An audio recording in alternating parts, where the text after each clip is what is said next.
Officer Mike Selfridge is a 21-year veteran with the Fairfield, Ohio Police Department. I've had firearms pointed at me. I've been in some bad fights. I've been injured before. If you're going to enforce the law and arrest a bad guy, sometimes a bad guy doesn't play very nice. But on June 7th, he lowered his guard for an instant and paid a terrible price.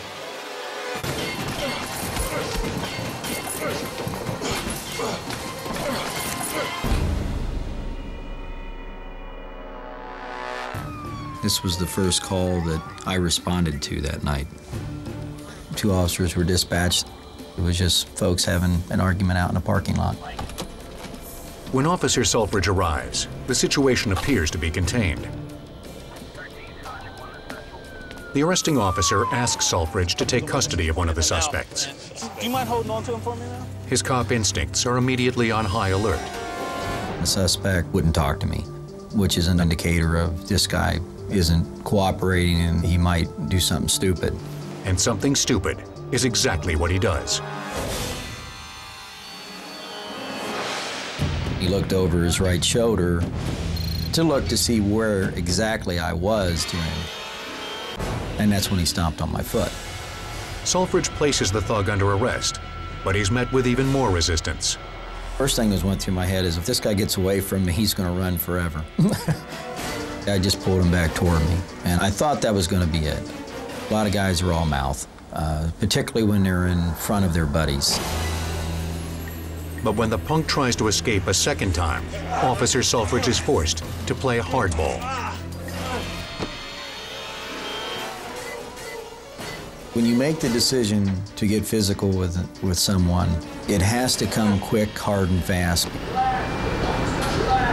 I let all my weight fall down on top of his chest just to let him know, I'm here and you're not getting up. For a second, he didn't say a word, but then just came with the obscenities. The suspect cusses at you. It's kind of like the Charlie Brown teacher. It's just, you know, want, and you just turn it off. I didn't do anything. Well, you're going to jail, partner. The perp is finally put in Selfridge's patrol car and on his way to the county jail. I didn't do anything. Well, what did I do? I didn't stomp on your foot. Yes, you did. And then he just suddenly stopped and just got real quiet for a couple of minutes and then started crying and apologized to me. Having safely arrived in the booking room at police headquarters, Selfridge removes the man's handcuffs. The reason that I took him out of cuffs and relaxed was 20-some years of instinct was telling me this guy's okay now. You stomped my foot, so that's what we're going to be charging you with tonight. We're also going to be charged with resisting arrest and disorderly conduct. You understand the charges that placed against you? During the booking process, he actually complimented me on my takedown of him. He said that no one's ever taken him down like that before. We laughed about it. He was charged with assaulting a police officer, resisting arrest, and the original of disorderly conduct. I explained to him again he was going to jail, explained the charges to him. When I stood up, he stood up. But Selfridge looks away for a brief moment. A moment that will cost him dearly. That's when he sucker punched me.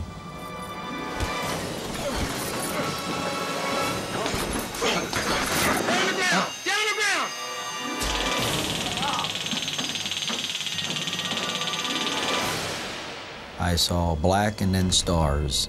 It came out of the blue so suddenly and so violently.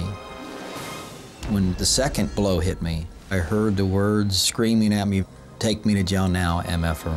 Take me to jail now, motherfucker. That's when I knew that I was under attack. Down on the ground! I knew if I passed out that he could kill me. I was pissed at myself. I let my guard down. I let this guy hurt me bad. The blows were hard. I fell backwards, actually hit my head against a concrete wall. And I knew I had to get him. I was physically able to outmuscle him and spin him around and push him against the wall. I held him there for the sole purpose of regaining my wits. That's when Selfridge decides he'll need the help of a taser. Down on the ground! I pushed off of him and pointed the taser at him. It hit its mark. Stay on the ground! Stay on the ground! But when the brawler attempts to get up, Selfridge is forced to hit him with a second blast. Another officer came in the jail area and joined me and got his other arm.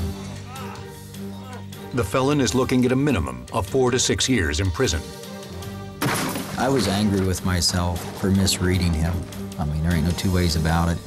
He pulled the wool over my eyes, just something that he planned.